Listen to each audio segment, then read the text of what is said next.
Let's talk politics, honestly, with NBC senior political editor Mark Murray, who joins us from Washington, D.C. Mark, thanks for your time. Thank you for having me. I am curious how NBC, as a news organization, approaches coverage of issues like when Donald Trump falsely claimed over the weekend that millions of people voted illegally in the election. When you're dealing with a baselessly false claim like that, how do you go about covering it? You have to actually state what the facts are, and there is no substantiation that there were millions of illegal votes in the 2016 presidential election. There have been reported cases of voter fraud. There's no doubt about that, but that is such a small fraction, and certainly doesn't add up to millions of votes that would have somehow ended up swaying the popular vote. Now, presumably, these state-by-state recounts, which President-elect Trump opposes, would turn up evidence of this massive voter fraud that he claims happened, but I'm guessing that might kind of get lost along the way.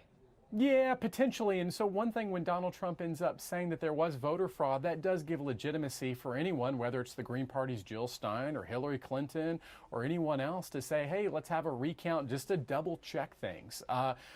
So, you know, he did undercut himself. But as far as when you go to these recounts, I don't expect any type of substantial change in these states.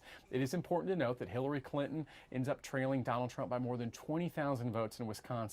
In Michigan, she trails by more than 10,000 votes. In Pennsylvania, it's more than 70,000.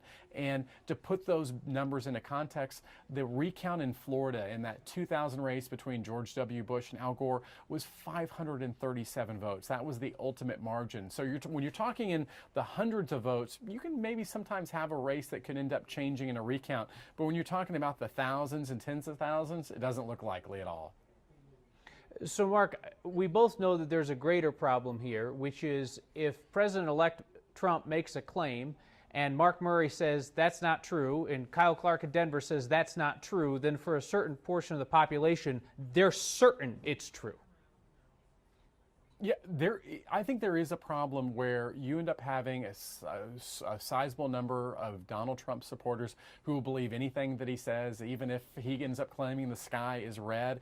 And those people were his base and helped fuel him to the election. But I think as journalists, you still have to be able to explain what the color is of the sky, to be able to state the facts. And at the end of the day, elections are won and lost still in the middle by a lot of undecided voters who are out there who end up getting their information from people like you and me, and you continue to have to state the facts. And lastly, Mark, let me ask you, as somebody who's been around and seen a couple of these transitions now, is this transition markedly different than those that have come before, and do you think the coverage of it is significantly different? It is overall more chaotic than certainly what I covered in 2008, but it's important to note back in 2008, at this very same time, was the entire bribery scandal involving former Illinois Governor Rod Blagojevich and what was going to happen at Barack Obama's Senate seat. So there was infighting, there was chaos, but what we are seeing when it comes to the Donald Trump transition is much more. And of course, that's been a hallmark of Donald Trump, his presidential campaign. There was a lot more drama during his nomination, the general election fight, but he still ended up winning. But I do think that there has been a little bit more chaos, more infighting, more feuding. We'll have to see how this kind of continues to play out before his inauguration on January 20th. And perhaps, in fact, by design, that seems to be one way that he likes to lead, strength amid chaos. NBC senior political editor Mark Murray, thank you so much for your time.